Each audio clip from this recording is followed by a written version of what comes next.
प्रयागराज के चौक क्षेत्र में एक मोहल्ला है सब्जी मंडी।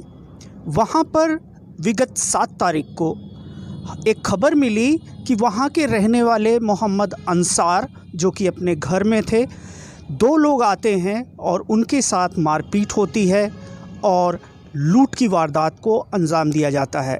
जी हाँ, मैं रोशन खान द इंक न्यूज़ पे आपका स्वागत करता हूँ। आज उसी केस का अनावरण हो चुका है। पुलिस ने बहुत ही चतुराई के साथ उन 2 अभियुक्तों को गिरफ्तार कर लिया है। ये सारी चीज़ बताने से पहले मैं आपको बताना चाहूँगा कि 7 तारीख को क्या हुआ था। 7 तारीख को जब मौके पर लोग पहुँचते हैं तो देखते हैं कि अंसार, जो कि एक फल व्यवसायी हैं, वो बाथरूम में हाथ पैर उनके बंधे हुए हैं, चोटिल हैं, घायल हैं। आनन फानन में उनको अस्पताल ले जाया जाता है। उसके बाद पुलिस आती है, पुलिस अपनी तफ्तीश करती है और थोड़ी देर बाद एक सीसीटीवी फुटेज सामने आता है, जिसमें देखा जाता है कि एक स्कूटी पे सवार 2 लोग, जिसमें से एक मर्द है और दूसरी एक औरत है, नकाब पहनी हुई है, हाथ में कुछ सामान है, हेलमेट भी लगा हुआ है उस आदमी की, और ये अंदर जाते हैं। उसके बाद कुछ देर बाद वही दोनों वापस जाते हैं और इस बीच कोई अन्य लोगों का आने जाने का कोई वीडियो दिखता नहीं है। और पुलिस अधीक्षक महोदय ने 7 तारीख को ही जब हम लोग की बात हुई थी तो उन्होंने एक बहुत बड़ा क्लू ये दिया था कि अब बहुत आसान होगा इन अभियुक्तों को पकड़ना।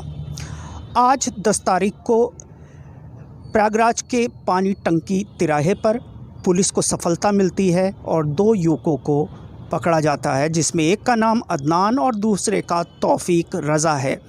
दरअसल इन लोगों को जब पूछताछ की जाती है तो मामला पारिवारिक कलह या आपस की रंजिश ही सामने आती है, जहां अदनान एक तरफ कहता है कि उसकी बहन की शादी में रोड़ा बने हुए थे ये लोग, उसका बदला लिया है, और दूसरा कि वो जिस लड़की से मोहब्बत करता था उससे शादी ना होने में सबसे बड़ा हाथ अंसार का था। वहीं दूसरी तरफ तौफीक रज़ा का कहना था कि मेरे मामा के ऊपर मारपीट में ये कहीं ना कहीं इनसे दुश्मनी हुई थी। तो ये 2 साक्ष्य मिलते हैं और दोनों को गिरफ़्तार किया जाता है। ज़ोर ज़बरदस्ती की जाती है तो वो कबूल करते हैं कि उस दिन लूट के करीब, जो कि रकम ज़्यादा थी लेकिन जो बरामदगी हुई है तकरीबन 45,500 हुई है, और जो वारदात में चाकू और रॉड और हेलमेट, वो बुर्का, दरअसल एक बुर्का, इन्हीं में से एक ने बुर्का पहना हुआ था। मतलब कि वो दोनों मर्द थे लेकिन एक औरत बनकर गया था, जो कि हम सीसीटीवी फुटेज में देख रहे हैं। तो एक बहुत बड़ी सफलता है प्रयागराज की पुलिस के लिए कि उन्होंने सीसीटीवी फुटेज से इस वारदात को खोल के रख दिया है। और इससे एक चीज़ साबित होती है कि पुलिस अगर चाह ले तो चाहे जैसा भी अपराधी हो, होशियार अपराधी हो, वो बच नहीं सकता है। और कुल मिला के यहाँ पर ये देखा गया है कि किस तरीके से आपसी रंजिश और आपस में एक दूसरे से बदला लेने के चक्कर में इस तरह की चीज़ें आती हैं। हालांकि इस वारदात की बात करें तो दोनों गिरफ़्तार हो चुके हैं, दोनों अभियुक्त अदनान और तौफीक रज़ा। और पुलिस ने एक प्रेस कॉन्फ्रेंस आयोजित की थी जिसमें पूरी जानकारी दी। वरिष्ठ पुलिस अधीक्षक ने भी अपनी बात रखी, इस पूरी घटनाक्रम की जानकारी दी है। आइए देखते हैं वो घटनाक्रम और उसके बाद देखिए एसएसपी साहब ने क्या कहा। जो मुख्य अभियुक्त और प्लानर था अदनान, इनके ठीक घर के सामने रहता था और पूर्व में इनके यहाँ आके इनके बच्चों को पढ़ाया भी था। पिछले लगभग 1.5 साल से इनके संबंध ठीक नहीं थे। जो अभियुक्त है उसको ऐसा लगता था कि उसके कुछ संबंध जो है इनसे ख़राब हो गए थे। रिश्तेदारियाँ जो होने वाली थी, शादी होने वाली थी, उसमें उसको ऐसा दिमाग में उसके था कि मजरूब के चलते वो शादी टूट गई तथा अन्य छोटे मोटे उसकी आशंकाएं थी। उसी से वो मोटिवेट होकर इस घटना को अंजाम दिया था। उसका सहयोग उसके एक बहुत ही क्लोज फ्रेंड जिसका नाम तौहीद है, उसने इस घटना में उसका सहयोग दिया। स्कूटी, 42,500 कैश, रॉड, चाकू भी ये साथ में ले गए थे। वो हेलमेट, जो बुर्का पहन के इन्होंने घटना को अंजाम दिया, नकाब, सारी चीज़ें जो है पुलिस द्वारा रिकवर कर ली गई हैं। इनको गिरफ्तार कर लिया गया है, इनको जेल भेजा जा रहा है। आगे की विधिक कार्रवाई इसमें प्रचलित है। घटना और किस तरह से इस मामले की तह तक पहुंचे और सिर्फ 2 दिनों में इसका खुलासा कर दिया गया पूरे घटनाक्रम का। और 7 तारीख को थाना शाहगंज क्षेत्र में एक फल व्यापारी के यहाँ से सूचना मिली कि उसे रॉड से उस पर हमला करके उसके घर से भारी मात्रा में कैश की लूट हो गई है। पहली जो जानकारी मिली थी उसमें 14 लाख रुपए कैश की लूट की बात आई थी। प्राप्त तहरीर पे तत्काल अभियोग पंजीकृत किया गया। इसमें SP city, SP crime, CO city first, हमारी क्राइम ब्रांच की टीमें, सर्विलांस की टीमें और थाना शाहगंज की टीम इस घटना के अनावरण के लिए लग गई।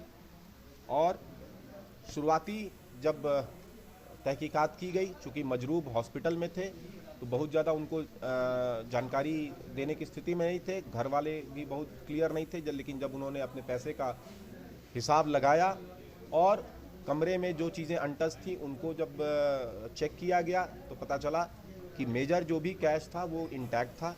जो 14 लाख की बात थी वो सही नहीं निकली, जिसको घर वालों ने भी इस चीज़ को कबूल किया। हाँ, ये उन्होंने कहा कि छिटपुट पैसे अगर कहीं होंगे तो वो गए होंगे। वो लगभग 50,000 रुपये के आसपास उसकी जानकारी मिली।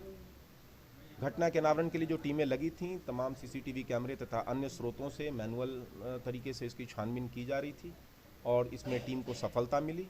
2 अपराधी जिन्होंने इस घटना को अपनी पहचान छुपाने के लिए तमाम उपाय करते हुए इस घटना को अंजाम दिया था, वो दोनों अभियुक्त पकड़े गए।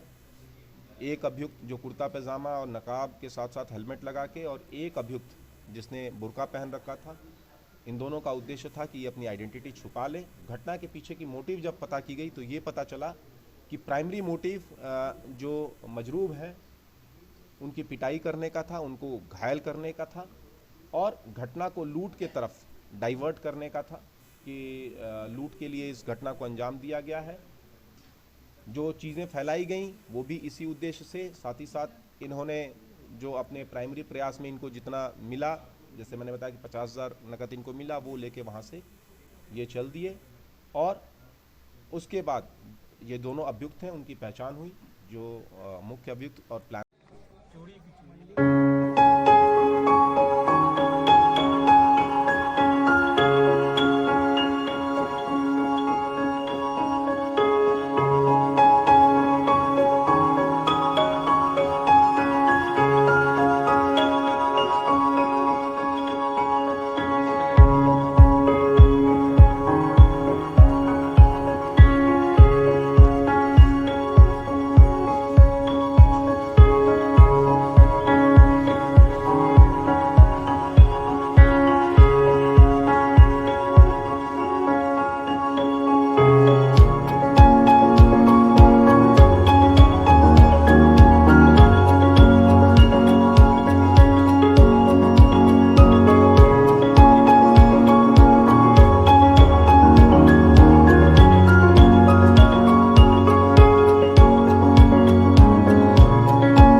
आप भी क्या भाई साहब, आप